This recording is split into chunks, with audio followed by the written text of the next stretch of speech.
Increíble, espero que todo les haya ido muy bien. Nuevamente, ¿por qué hacemos esto?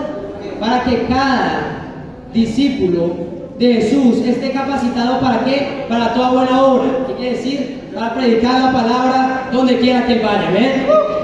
Y el día de hoy vamos a tener un estudio muy increíble que se titula La llegada del reino. La llegada del reino. Bueno, anteriormente vimos lo que realmente era un verdadero discípulo, ¿verdad? Un discípulo igual a un cristiano, igual a salvo, ¿ven? Esa es la ecuación que enseñamos, ¿verdad? Porque un discípulo en las escrituras es igual que un cristiano, y sabemos que es que alguien que es salvo, que estará al final de su vida con Dios en el cielo. Este estudio el día de hoy, y tienes que, cuando lo estés enseñando, tienes que dejarle saber, preguntarle a las personas, para ti, ¿qué es el reino de Dios? Si nos visitas el día de hoy, pregúntate, ¿para ti qué es el reino de Dios? Muchas personas tienen muchas hipótesis de lo que puede ser el reino de Dios. Muchos dicen que es el cielo, muchos dicen que es algo que va a llegar cuando Jesús venga nuevamente. Y el día de hoy vamos a responder la pregunta de ¿qué es el reino de Dios? ¿Cuándo llegó y dónde está? Entonces el día de hoy el estudio es uno de los que más me gusta porque realmente este estudio no puedes hacerlo aburrido. Ninguno de los estudios para hacerlo aburrido, pero este realmente te da la oportunidad de ser bastante didáctico a la forma que lo enseñas. Entonces la persona que está estudiando con nosotros es Pepito, y hoy Pepito se va a ir de este lugar entendiendo plenamente que es el reino de Dios. Si nos visitas el día de hoy, tú también vas a salir de acá completamente seguro que es el reino de Dios. Amén.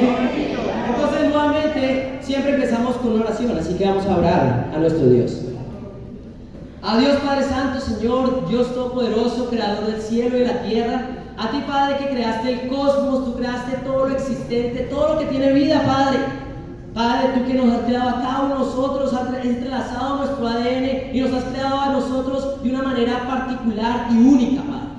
Padre, porque nos amas de una manera que no podemos entender, Padre. Tratar de explicarles tu amor es tratar de entender el infinito, Dios.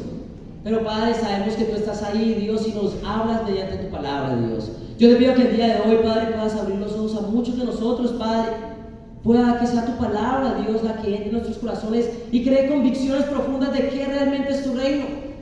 Algo que tú profetizaste hace mucho tiempo atrás, Dios. Padre, permite que cada una de las personas que esté acá, Dios, que nos visitan, Padre, puedan realmente llenarnos de humildad, Padre, de sabiduría, de entendimiento, Padre, para entender lo que vamos a ver el día de hoy y que puedan salir tomando decisiones, Padre. Dios, guíanos, llenos de humildad, de fe y de amor, Padre Santo, sigue usándonos. Y todo esto lo oramos en tu nombre, Señor Jesús. ¡Amén! Entonces, vamos a ir a la primera escritura que está en Isaías 2. Y vamos a empezar para saber cuál es el reino de Dios. Lo primero que tenemos que hacer tú y yo es dirigirnos al Antiguo Testamento, 750 años antes de Cristo, donde ya se iba profetizando acerca del reino de Dios. En Isaías 2. Y déjenme saber, familia, cuando estén ahí. En Isaías 2, vamos a leer el versículo del 1 al 4. Si no sabes qué es una profecía es algo que se dice acerca de lo que va a pasar en el futuro. Y esta es la profecía en Isaías 750 años antes de Cristo. Dice así. Versículo 1 dice: palabra que Isaías, hijo de Amós, recibió en visión acerca de Judá y Jerusalén.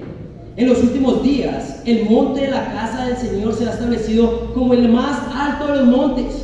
Se alzará por encima de las colinas y hacia él confluirán todas las naciones.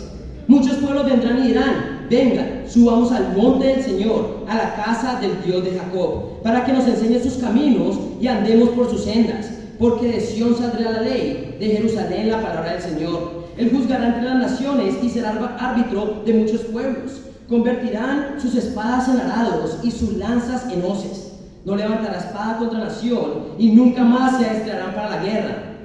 Entonces vemos acá esta profecía, y acá hay 4 cosas que nosotros y la persona que está estudiando debe entender. Esta profecía nos da cierta información, no nos dice exactamente todo lo que va a pasar. Bueno, nos dice acá, primera cosa, en el versículo 2, nos dice que todo esto que va a pasar ¿cuándo? En los últimos días.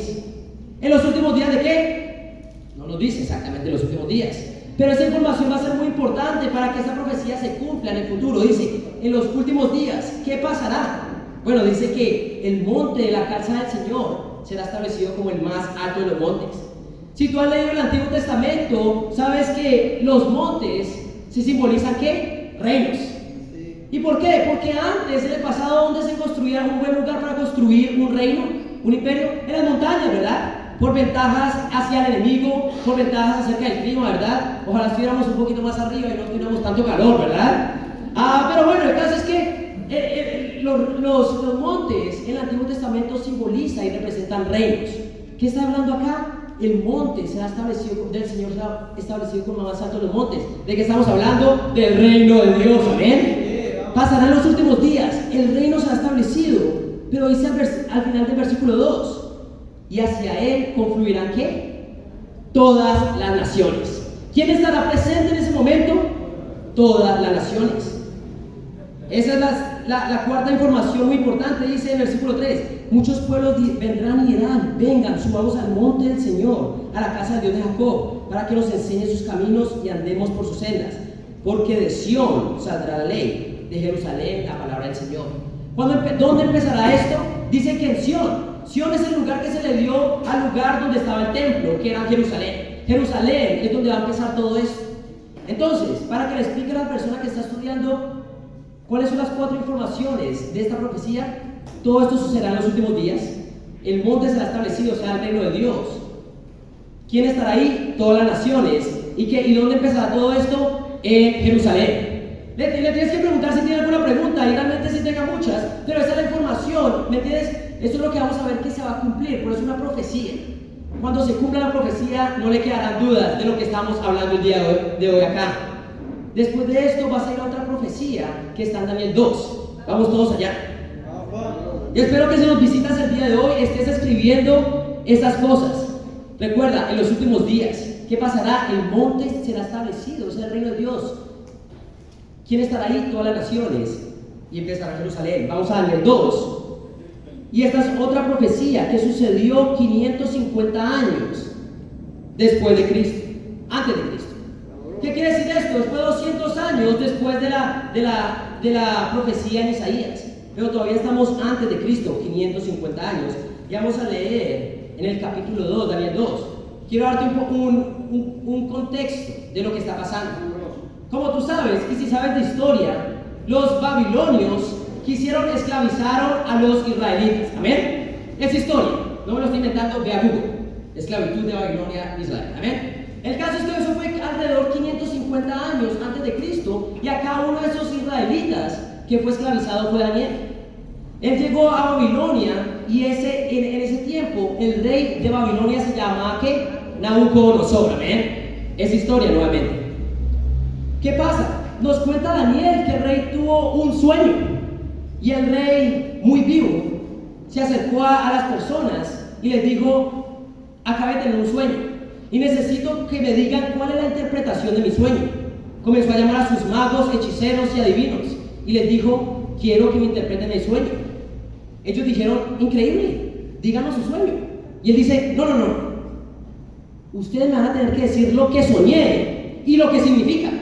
Y ellos dijeron, eso es imposible. ¿Cómo vamos a saber lo que usted soñó? El caso es que a él no le importó y comenzó a matar a todo el que no le interpretara el sueño. Le trajeron a Daniel y le dijo exactamente lo mismo. Dime mi sueño y cuál es la interpretación. Y Daniel dijo, eso es imposible. Pero arriba en el cielo hay un Dios que hace lo imposible. Amén. Después de orar, llega, y esto es lo que pasa en el versículo 31 del capítulo 2 de Daniel. Dice, en su sueño, su majestad veía una estatua enorme, de tamaño impresionante y de aspecto horrible. La cabeza de la estatua era de oro puro, el pecho y los brazos eran de plata, el vientre y los muslos eran de bronce, y las piernas eran de hierro, lo mismo que la mitad de los pies, en tanto que la otra mitad era de barro cocido. De pronto, y mientras su majestad contemplaba la estatua, una roca que nadie desprendió vino y golpeó los pies de hierro y barro de la estatua y los hizo pedazos. Con eso se hicieron añicos el hierro, el barro, junto con el bronce, la plata y el oro. La estatua se hizo polvo como el que vuela en el verano cuando se trilla el trigo. El viento barrió con la estatua y no quedó ni rastro de ella.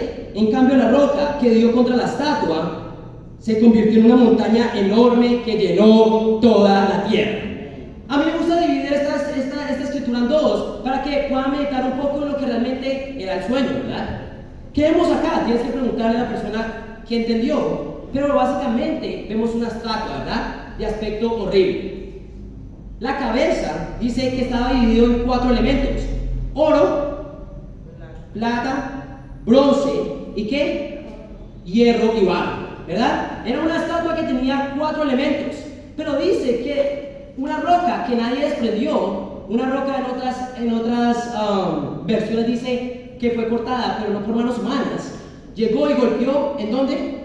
En los pies de barro y de hierro. ¿Qué pasó? Que esta estatua se hizo añicos, pero la roca se convirtió en un ¿qué? Una enorme montaña que llenó toda la tierra. ¿Cuál es su interpretación? Vamos a leer el versículo 36. Este fue el sueño que tuvo su majestad, y este es su significado. Su majestad es rey entre los reyes. El Dios del cielo le ha dado el reino, el poder, la majestad y la gloria. Además, ha puesto en manos de su majestad a la humanidad entera, a las bestias del campo y a las aves del cielo. No importa dónde vivan, Dios ha hecho de su majestad el gobernante de todos ellos. Su majestad es la cabeza de oro. Entonces, ¿quién representaba el oro en la estatua? Nabucodonosor, que era el rey de ¿qué? Del imperio de Babilonia. Amén. Versículo 39. Después de su majestad surgirá otro reino de menor importancia. Si ustedes saben en la historia cuál fue el reino que vino después de los babilonios, los medopersas. Entonces acá en la Biblia lo que está haciendo es profetizando los reinos que iban a venir después de ¿qué? De lo que sería el reino de Babilonia. Bueno, dice que un siguiente reino vendría, y sabemos por la historia, no me la estoy inventando, vayan a Google, son los medopersas, ¿verdad? Después dice ahí, dice en el versículo 39, después de su majestad surgirá otro reino de menor importancia. Luego vendrá un tercer reino que será de bronce y dominará sobre toda la tierra. ¿Recuerdan cuál fue el siguiente reino que pasó después de los medopersas? ¿Sí? Recuerdan que fue con Alejandro Magno, ¿verdad? Los griegos, ¿verdad? Entonces vemos acá que después de eso, en versículo 40 dice, finalmente vendrá un cuarto reino, sólido como el hierro, y así como el hierro todo lo rompe, destroza y pulveriza, este cuarto reino hará polvo a los otros reinos. ¿Cuál fue el otro reino después de que llegó? Después de Alejandro Magno llegaron los romanos. Versículo 41. Su majestad veía que los pies y los dedos de la estatua eran mitad de hierro y mitad de barro cocido. El hierro y el barro que su majestad vio mezclados significa que este será un reino dividido, aunque tendrá la fuerza del hierro. Y como los dedos eran también de mitad hierro y mitad de barro, este reino será medianamente fuerte y medianamente débil. Su majestad vio mezclados el hierro y el barro, dos elementos que no pueden fundirse entre sí. De igual manera, el pueblo será una mezcla que no podrá mantenerse unida. En los días de estos reyes, el Dios del cielo establecerá un reino que jamás será destruido ni entregado a otro pueblo, sino que permanecerá para siempre y hará pedazos a todos estos reinos. Tal es el sentido del sueño, donde la roca se desprendía de una montaña. Roca que sin la intervención de nadie hizo añicos al hierro, al bronce, al barro, a la plata y al oro. El gran Dios le ha mostrado a su majestad lo que tendrá lugar en el futuro. El sueño es verdadero y esta interpretación digna de confianza. Amén. Entonces vemos acá que la profecía se trataba de ¿qué? De los reinos que iban a venir después de Babilonia. Pero, ¿ustedes recuerdan en qué parte de la estatua golpeó la roca? En los pies, ¿verdad? De hierro y barro. ¿Qué representaba qué reino? El reino de ¿qué? De Roma, el imperio de Roma. Entonces esta roca que nadie desprendió, esta roca que fue cortada pero no por manos humanas, iba a llegar durante el imperio romano. ¿Y quién llegó de parte de Dios durante el imperio romano? Jesús, amén. Acá lo que nos está hablando es lo que iba a ser la profecía de Jesús, la roca llegando durante el imperio romano, pero no solo eso, que iba a convertirse en ¿qué? Una montaña, que Dios iba a establecer un reino durante ese tiempo. La pregunta es, ¿cuál es ese reino?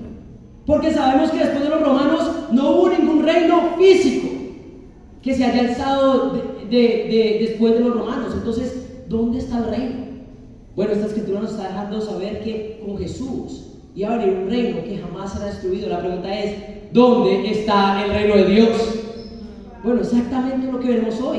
Y si nos visitas el día de hoy, espero que entiendas que esta profecía, 550 años, era una profecía acerca del reino de Dios. Por cientos de años el reino de Dios fue profetizado. Por eso, ¿por qué? Porque era especial. Fue profetizado durante años porque Dios consideraba que era ¿qué? Que era digno de ser profetizado. ¿Y por qué? Porque tenía valor. La pregunta es, ¿dónde está ese reino? Bueno, vamos a ir al Nuevo Testamento a ver dónde está el reino de Dios. ¿Están conmigo, familia? ¿Están animados a mi familia?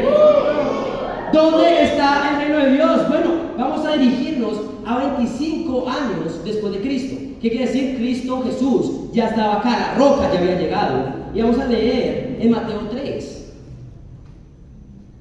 Vamos a adelantarnos unos cuantos cientos de años. En 25 después de Cristo. Y vamos a leer en Mateo 3 acerca de Juan el Bautista. Dice así, Mateo 3 versículo 1. En aquellos días se presentó Juan el Bautista predicando en el desierto de Judea. Decía, arrepiéntanse, porque el reino de los cielos está cerca. Juan era aquel de quien había escrito el profeta Isaías. Voz de uno que grita en el desierto, preparen el camino para el Señor, háganle en sendas derechas. La ropa de Juan estaba hecha de pelo de camello, llevaba puesto un cinturón de cuero y se alimentaba de langostas y miel silvestre. Acudía la gente de Jerusalén, de toda Judea y de toda la región de Jordán. Cuando confesaban sus pecados, él los bautizaba en el río Jordán. Entonces, Juan era verdaderamente un hombre bastante interesante en el Nuevo Testamento, ¿verdad? Se vestía bastante raro y comía bastante exótico también. Pero ¿cuál era el mensaje de Juan? Arrepiéntanse, porque el reino de los cielos está ¿qué? Está cerca. Ahora, cuando algo está cerca, ¿ya está ahí? No ha llegado, pero está cerca. A menos de que Juan fuera peruano, ¿verdad? Ya estoy cerca. No he salido de mi casa ni siquiera. ¿Verdad? Si es colombiano es igual. Ya estoy cerca, pero no, todavía me estoy bañando, ¿verdad? Pero no, Juan no era ni peruano ni colombiano. Él era un hombre de Dios y decía la verdad. Y el reino de Dios estaba cerca, amén. Pero no había llegado. Pero el 25 después de Cristo ya Jesús había llegado. La pregunta es, ¿dónde está el reino? ¿Amén? Vamos a dirigirnos ahora a Mateo 4. Y Jesús predicando, ya este es el año 30 después de Cristo. Quiere decir, acá Cristo empieza a predicar, Jesús. Y este era el mensaje de Jesús en Mateo 4, versículo 17. Desde entonces comenzó Jesús a predicar. Arrepiéntanse porque el reino de los cielos está cerca. Vemos que tomó 750 años, profecías para este momento, pero Jesús nos dice que el reino de Dios estaba aquí, cerca. Recuerda, si algo está cerca, todavía no está ahí. Pero si la profecía nos había dicho que iba a llegar con Jesús, la roca. Bueno, seguimos buscando el reino de Dios. Vamos a ir a Marcos 9. Vamos, Juan. Y espero que el día de hoy, si nos visitas, estés tomando nota de todas estas cosas, porque hoy vas a salir entendiendo cuál es el reino de Dios. Pero recuerda, así como era especial para Dios y así como era especial para Jesús, espero que el reino de Dios pueda ser igualmente especial para ti. Y en Marcos 9, versículo 1, la Biblia dice así: y añadió, les aseguro que algunos de los que aquí presentes no sufrirán la muerte sin antes haber visto el reino de Dios llegar con poder. ¡Wow! Acá vemos a Jesús diciéndole a sus discípulos: les aseguro, y Jesús no puede decir mentira, ¿verdad? Que algunos de los que aquí presentes no sufrirán la muerte sin antes haber visto el reino de Dios llegar con poder. ¿Cuál es una profecía? ¿Cuál es algo que nos dice acá Jesús que va a suceder? Bueno, que el reino de Dios iba a llegar durante la vida de algunos de ellos, ¿verdad? Algunos de ustedes no probarán la muerte. ¿Qué quiere decir? Si yo les digo ahorita a ustedes, les aseguro que algunos de ustedes no probarán la muerte. Quiere decir, algunos de ustedes estarán vivos, pero algunos de ustedes no estarán vivos. El reino de Dios iba a llegar durante la vida de los discípulos. Eso es lo que sabemos de esto. ¿Iba a llegar con qué? Con poder. Wow, yo me imagino eso. ¿Qué es poder para Dios? Si Él es todopoderoso, ¿qué puede hacer con poder? Me da un poco de susto pensar eso, ¿verdad? Dios, siendo todopoderoso, va a decir que no va a llegar con poder. ¡Wow! Bueno, acá lo que entendemos es que iba a llegar durante la vida de sus discípulos e iba a llegar con poder. ¿Están conmigo, familia? Pero, ¿ya había llegado el reino de Dios? No. ¿Dónde está el reino de Dios? Me siento como Sherlock Holmes acá, ¿verdad? Buscando el reino de Dios. Bueno, vamos a ir a Juan 3.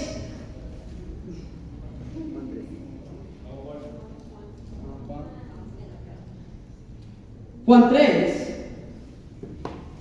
Para los que no saben, Juan no fue escrito por Juan el Bautista, fue Juan el apóstol. Muchos se pueden tender a confundir. Pero en Juan 3, versículo 1 dice así: había entre los fariseos un dirigente de los judíos llamado Nicodemo. Este fue de noche a visitar a Jesús. Rabí, le dijo, sabemos que eres un maestro que ha venido de parte de Dios, porque nadie podría hacer las señales que tú haces si Dios no estuviera con él. Bueno, este hombre llega donde Jesús y llega como ¿a qué? A adular, ¿verdad? Como a decir muchas cosas, ¿verdad? Pero esto es lo que responde Jesús a sus adulaciones, ¿verdad? De veras te aseguro que quien no nazca de nuevo no puede ver el reino de Dios, dijo Jesús. ¿Cómo puede uno nacer de nuevo siendo ya viejo? Una pregunta bastante, bueno, es entendible, ¿verdad? Preguntó Nicodemo, ¿acaso puede entrar por segunda vez en el vientre de su madre y volver a nacer? Versículo 5, yo te aseguro que quien no nazca de agua y del Espíritu no puede entrar en el reino de Dios, respondió Jesús. Lo que nace del cuerpo es cuerpo, lo que nace del Espíritu es Espíritu. No te sorprendas de que te haya dicho, tienen que nacer de nuevo. ¡Wow! Acá Jesús nos está diciendo algo completamente increíble. Que para entrar a esto tan increíble, que han estado profetizando durante cientos de años, es tan increíble que tú tienes que nacer de nuevo. Una persona tiene que nacer de nuevo. ¿Qué quiere decir? Si una persona no nació de nuevo, no puede entrar al reino de Dios. ¿Qué quiere decir? Que si tú no sabes cuál es el reino de Dios, ¿qué tiene que pasar contigo? Tienes que nacer de nuevo, de agua y de espíritu. Muchas personas se pueden imaginar que es nacer de agua y de espíritu, pero el punto de todo eso es que dice nacer de nuevo. Es otra persona, tal vez lo único que tenga de parecido al antiguo sea el nombre y el cuerpo, pero tiene que ser un nuevo espíritu, tiene que nacer de nuevo. Esto era tan especial para Jesús que se requería un nuevo nacimiento, y sin ese nacimiento no podría verse el reino de Dios. Sin ese nuevo nacimiento nadie podría entrar a ese reino. Yo quiero preguntarte el día de hoy, ¿has nacido de nuevo? ¿Has nacido de nuevo? De agua y de espíritu. Bueno, acá Jesús dice que se requiere un nuevo nacimiento. ¿Qué quiere decir? Si tú no has nacido de nuevo de agua y de espíritu, tú no eres parte del reino de Dios. Pero Jesús nos está diciendo, así es como se va a entrar al reino de Dios. Tienen que nacer de nuevo. ¿Están conmigo, familia? Muchas personas cuando les preguntan qué crees que significa nacer de agua y de espíritu, yo les motivo a que se quiten sus lentes de religiosidad. Porque acá lo que dice nacer de nuevo, tiene que ser una nueva persona. Es la que nace, ¿verdad? Pero ya estaba el reino de Dios ahí. No está todavía, ¿ven? Vamos a ir a Lucas 17. Lucas 17.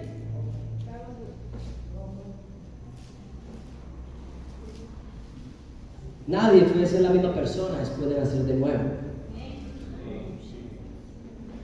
Lucas 17, versículo del 20 al 21. Déjenme saber cuando estén ahí, familia.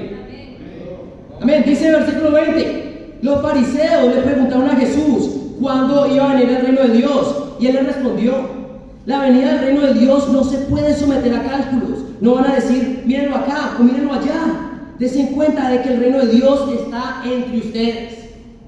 Para los judíos, ellos durante el tiempo romano, del Imperio Romano, ellos estaban ¿qué? Esperando al Mesías para que los salvara del Imperio Romano, de la esclavitud de los romanos. Ellos estaban esperando un reino que llegara, un rey que llegara y los ¿qué? Los librara de la esclavitud, del dominio de los romanos. Y por eso es que estaban tan deseosos de saber cuándo iba a llegar el reino de Dios. Pero Jesús los baja como de esa nube, ¿verdad? Les pone los pies en la tierra, les dice: el reino de Dios no se puede someter a cálculos. No van a decir mírenlo allá o mírenlo acá. Desen cuenta que el reino de Dios está entre ustedes. Si ustedes ven ahí, entre ustedes, una alternativa, si hay una letrica en su Biblia, la alternativa ¿está qué? Alternativa es dentro de ustedes. El reino de Dios iba a hacer algo dentro de las personas. Ahora entendemos por qué la profecía, porque sabemos que después del Imperio Romano no vimos ningún reino. Porque no era un reino físico, iba a ser un reino espiritual, amén. Iba a ser ¿dónde? Iba a estar dentro de las personas. No iba a ser algo físico. Si tú llegaste a pensar que el reino de Dios iba a ser algo físico, eso es lo que estaban pensando los judíos. Pero iba a ser algo espiritual. Por eso es que tenías que nacer de agua y de espíritu, ¿verdad? Todo esto es espiritual. Y el reino de Dios requería un nuevo nacimiento. ¿Y qué? Iba a ser algo dentro de las personas. Muchas personas se confunden porque Jesús dice: dense cuenta que el reino de Dios está entre ustedes. Y muchas personas pueden pensar que ya había llegado, pero no había llegado. ¿Por qué? Porque él mismo dice: no se puede someter a cálculos. No van a decir mírenlo allá o mírenlo acá. ¿Qué quiere decir? Que no había llegado. Muchas veces nos podemos confundir, pero el reino de Dios no había llegado aún. Pero les puedo asegurar que después de que salgamos de acá, ustedes van a saber cuándo llegó el reino de Dios. ¿Ven? Vamos a ir a Mateo 16. Y acá todas las cosas se comienzan a poner interesantes. Mateo 16.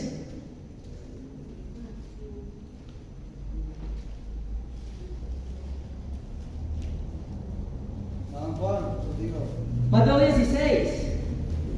Vemos acá. Ya hemos visto, el reino de Dios requiere un nuevo nacimiento, una nueva persona. Va a ser algo dentro de las mismas personas. Y va a ser algo espiritual. Y acá en Mateo 16, vamos a leer desde el versículo 13, dice así: cuando llegó a la región de Cesarea de Filipo, Jesús preguntó a sus discípulos: ¿quién dice la gente que es el Hijo del Hombre? Le respondieron: unos dicen que es Juan el Bautista, otros que Elías, y otros que Jeremías o uno de los profetas.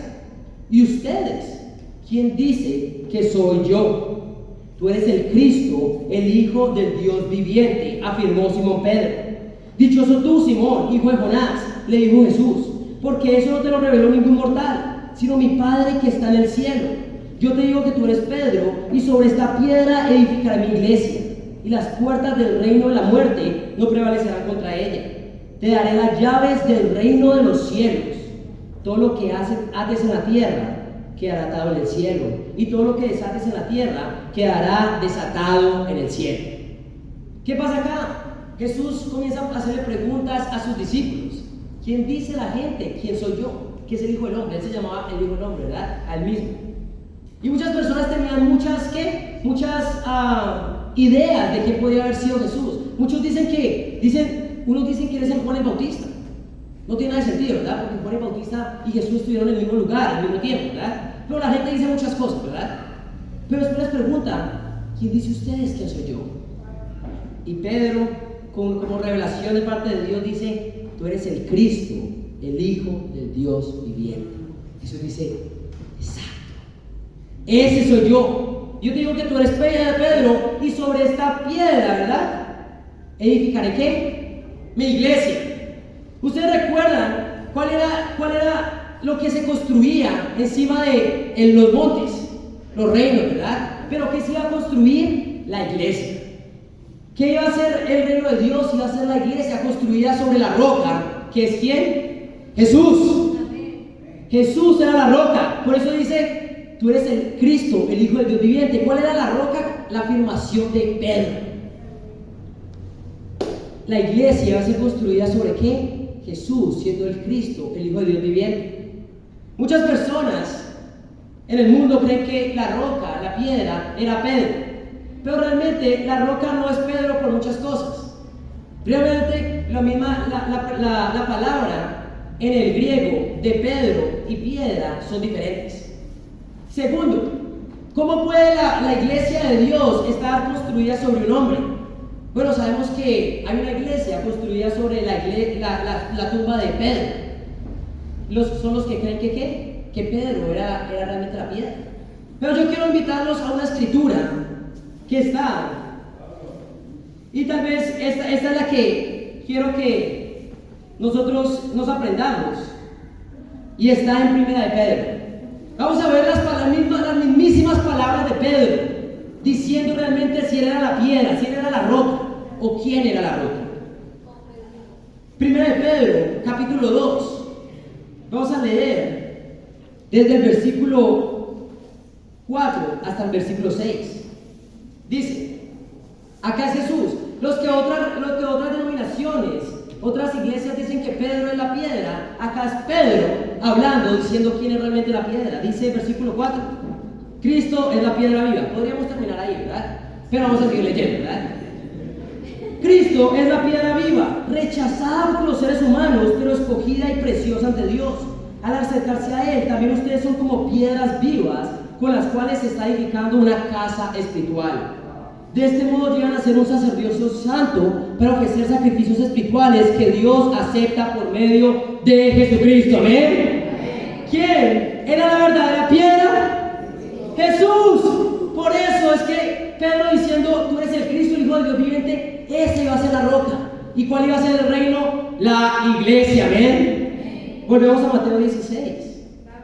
Ahora, para las personas que están un poco decepcionadas porque Pedro no es la roca, bueno, Pedro realmente tenía un rol importante en la entrada del reino, ¿verdad? Versículo 19 del capítulo 16 dice, te daré las llaves del reino de los cielos. Todo lo que ates en la tierra quedará atado en el cielo, y todo lo que desates en la tierra quedará desatado en el cielo. ¿Qué quiere decir esto? Pedro, ¿qué se hace con las llaves? Se abre algo, ¿verdad? Y también se cierra. ¿Pero qué? Dice, todo lo que ates en la tierra quedará atado en el cielo. ¿Qué quiere decir? Todo lo que haga parte de mi iglesia, la que está construida sobre mí, yo siendo el Cristo, el Hijo de Dios viviente, todo lo que se ate en la tierra quedará atado en el cielo. Todo lo que sea parte del reino de Dios acá en la tierra, será parte del reino de Dios en el cielo. ¿Amén? Pero todo lo que no sea parte del reino de Dios acá en la tierra, quedará desatado en el cielo. Esa es la gran importancia del reino de Dios, la iglesia acá en la tierra. ¿Está conmigo, familia? Acá Pedro era como el mayordomo, ¿verdad? El que tenía las llaves. Vemos acá, ¿cuál va a ser el reino? La iglesia. La iglesia no se había constituido aún. Iba a estar construida sobre la piedra que era Jesús, y Pedro tenía las llaves. ¿Están conmigo, familia? Seguimos, pero la pregunta es, ¿dónde está el reino de Dios? ¿Dónde está el reino de Dios? Vamos a ir a Lucas 23. Lucas 23. Y vamos a leer versículo 13.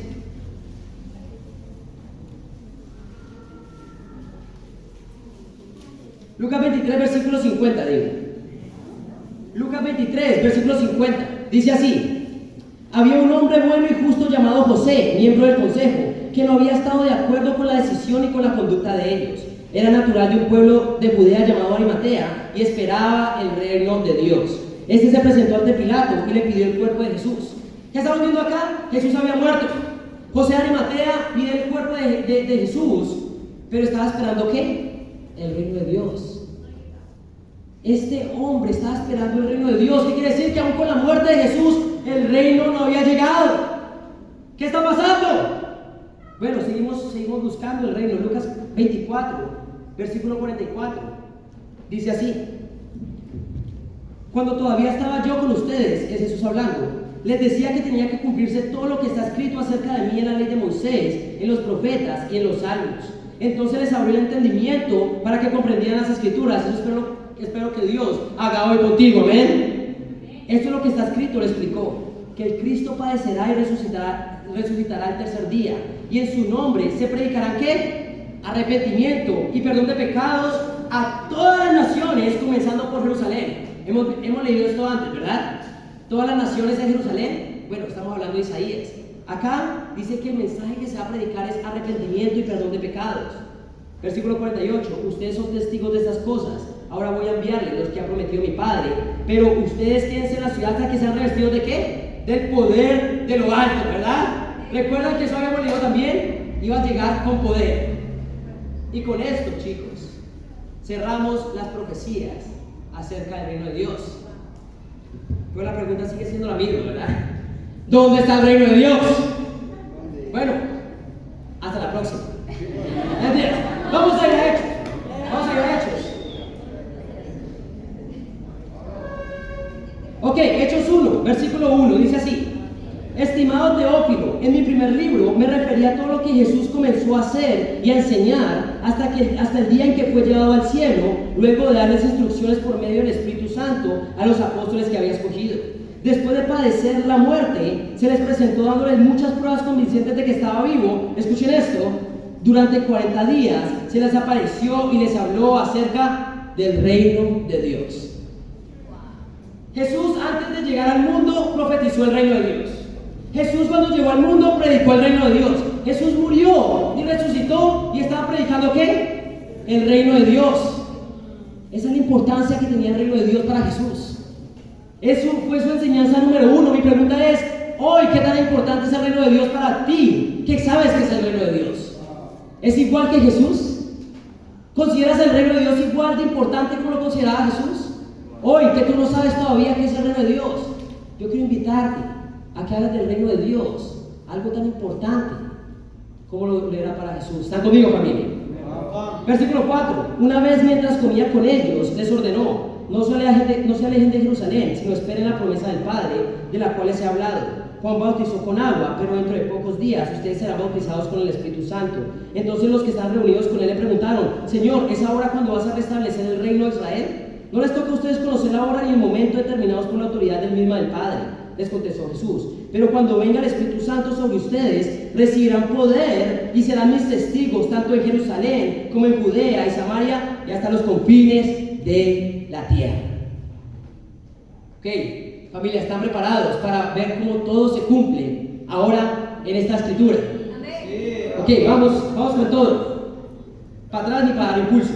Ok, vamos al capítulo 2, versículo 1, dice así: cuando llegó el día de Pentecostés, estaban todos juntos en el mismo lugar. Quiero dejarles saber acá, antes de que sigamos, que acá los discípulos no estaban todos vivos. ¿Ya había muerto quién? Judas. Por lo tanto, podría cumplirse la profecía de que algunos de ustedes no probarán la muerte antes de ver el reino de Dios llegando con poder. Bueno, vamos a leer el versículo 2.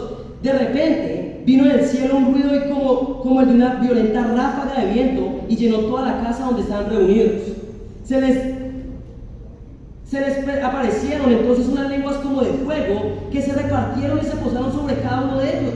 Todos fueron llenos del Espíritu Santo y comenzaron a hablar en diferentes lenguas según el Espíritu les concedía expresarse. ¿Qué está pasando acá? Los discípulos están reunidos orando en un lugar y viene como una violenta ráfaga de viento y comienzan a ¿qué? Ellos, lenguas como de fuego, comienzan a posarse sobre sus cabezas y ellos comienzan a hablar en diferentes idiomas. Podemos decir que esto es con poder o no. Bueno, yo no sé para ti que sea con poder, pero para mí esto está sucediendo con poder, ¿verdad? Porque decía el poder del Espíritu Santo, ¿ven? Versículo 5. Y acá es donde vemos más. Estaban de visita ¿en dónde? Jerusalén, judíos piadosos procedentes ¿de dónde? Todas las naciones. Entonces, están en Jerusalén. ¿Y quién está ahí? Todas las naciones. Lo hemos visto antes, ¿verdad? Isaías. De la tierra. Versículo 6.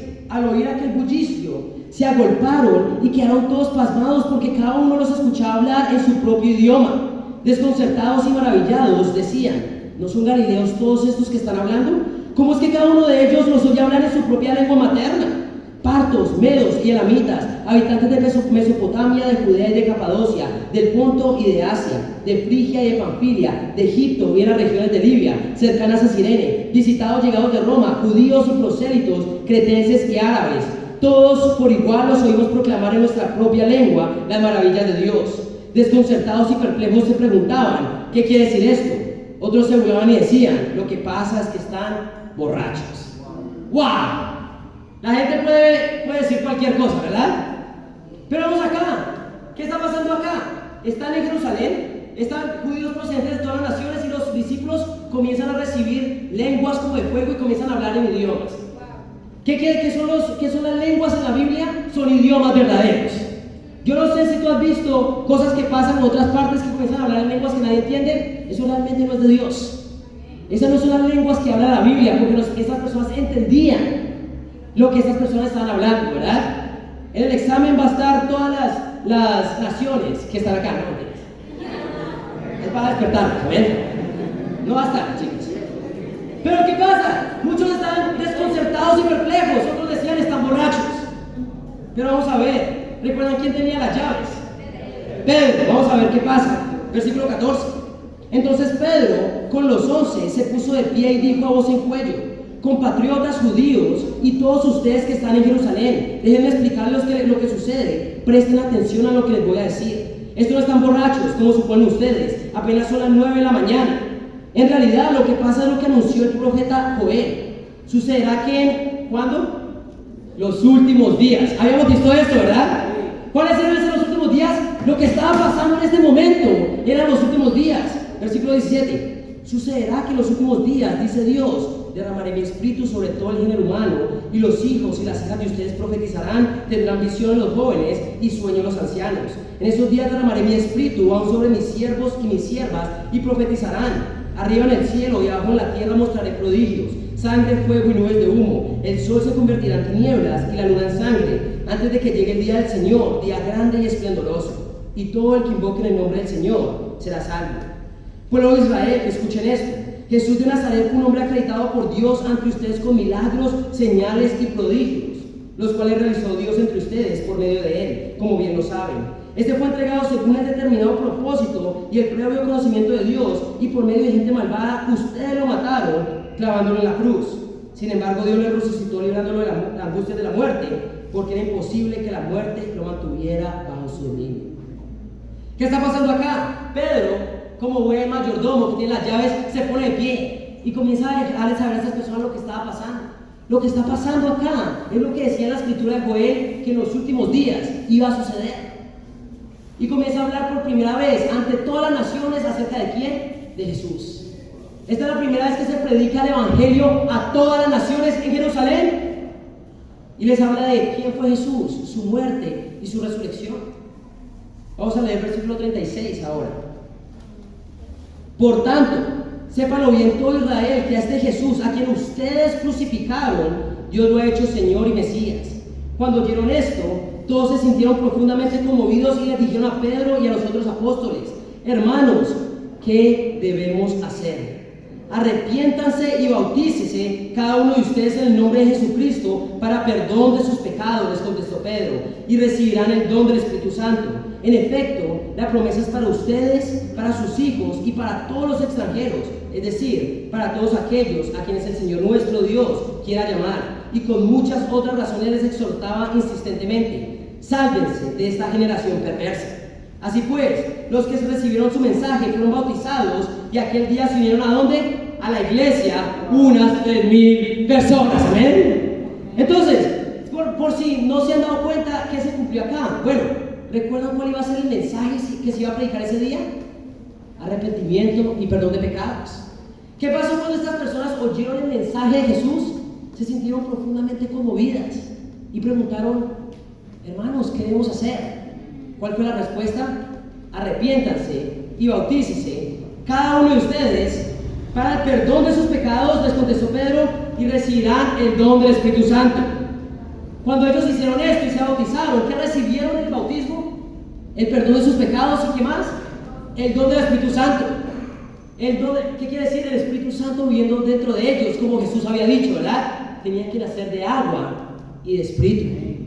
¿Y a dónde fueron agregados ellos? Versículo 41. Así pues, los que recibieron su mensaje fueron bautizados, y aquel día se unieron a la iglesia unas 3,000 personas. ¿Cuál iba a ser el reino de Dios? La iglesia de Jesús, acá, ¿en dónde? En la tierra. ¿Cuándo empezó? En el 33 después de Cristo, en el día de Pentecostés. Vemos como todo se cumple en este momento, y las personas nacen de nuevo, de agua y de espíritu, reciben el perdón de pecados y el don del Espíritu Santo y se inicia la iglesia, lo que va a ser el reino de Dios. Pero vamos a ver en qué se dedicaba entonces la iglesia en este tiempo. Versículo 42. Se mantenían firmes en la enseñanza de los apóstoles, en la comunión, en el partimiento del pan y en la oración. Todos estaban asombrados por los muchos prodigios y señales que realizaban los apóstoles. Todos los creyentes estaban juntos y tenían todo en común. Vendían sus propiedades y posesiones y compartían sus bienes entre sí según la necesidad de cada uno. No dejaban de reunirse en el templo ni un solo día. De casa en casa partían el pan y compartían la comida con alegría y generosidad, alabando a Dios y disfrutando la estimación general del pueblo, y cada día el Señor añadía al grupo los que iban siendo salvos. Acá vemos que todo se ha cumplido. Vimos que eran los últimos días. Bueno, este fue el momento en que ¿qué? El nuevo pacto empieza. ¿Qué era qué? Ya ellos iban a recibir el perdón de pecados mediante la sangre, el sacrificio de Jesús, ¿verdad? Tenían que nacer de agua y de espíritu. Ahora una pregunta para todos ustedes. ¿Alguna de las profecías que no se haya cumplido en este momento? No, todas se han cumplido. ¿Por qué? Porque el reino de Dios es la iglesia acá en la tierra, ¿verdad? ¿Pero es cualquier iglesia el reino de Dios? No, son esas personas que realmente han creído el mensaje, se han arrepentido de sus pecados y se han bautizado para el perdón de sus pecados y el don del Espíritu Santo. No, cualquier organización religiosa allá afuera no es el reino de Dios, sino realmente los discípulos, las personas que empezaron a vivir de esta manera, como nos habla la Biblia. ¿Están conmigo, familia? Si nos visitas el día de hoy y no eres parte de esta congregación, comienza a preguntarte dónde estoy. ¿Están viviendo de esta manera? ¿Están realmente llamando a las personas a creer el mensaje, a arrepentirse y a bautizarse, nacer realmente de nuevo? Y hoy tú tienes que tomar una decisión. ¿Qué vas a buscar? Acá vemos que se dedican a estas cosas. Una pregunta que va a haber para ustedes: ¿cuáles eran las cosas que ellos se dedicaban? Versículo 42. Se mantenían firmes en la enseñanza de los apóstoles, en la comunión, en el partimiento del pan y en la oración. Esas son las 4 cosas que como discípulos nos tenemos que mantener ¿qué? Firmes. En la enseñanza de los apóstoles, en la comunión, en el partimiento del pan y en la oración. Pero vemos acá, cuando llegó el reino de Dios, en el 33 después de Cristo. ¿Y dónde está? ¡Está acá! Ustedes son el reino de Dios. Amén. ¿Quién anima este día de hoy? ¿O te estás quedando dormido? ¿O dormida? Amén. Lo bueno es que yo lo veo a todos ustedes, ¿verdad? El caso es que el punto de todo esto no son los discípulos. Este es el reino de Dios, la iglesia de Dios, los que han nacido de nuevo, de agua y espíritu. Por eso el día de hoy, si eres parte del reino de Dios, o si quieres ser parte del reino de Dios, yo quiero animarte con una escritura que está en Mateo 6.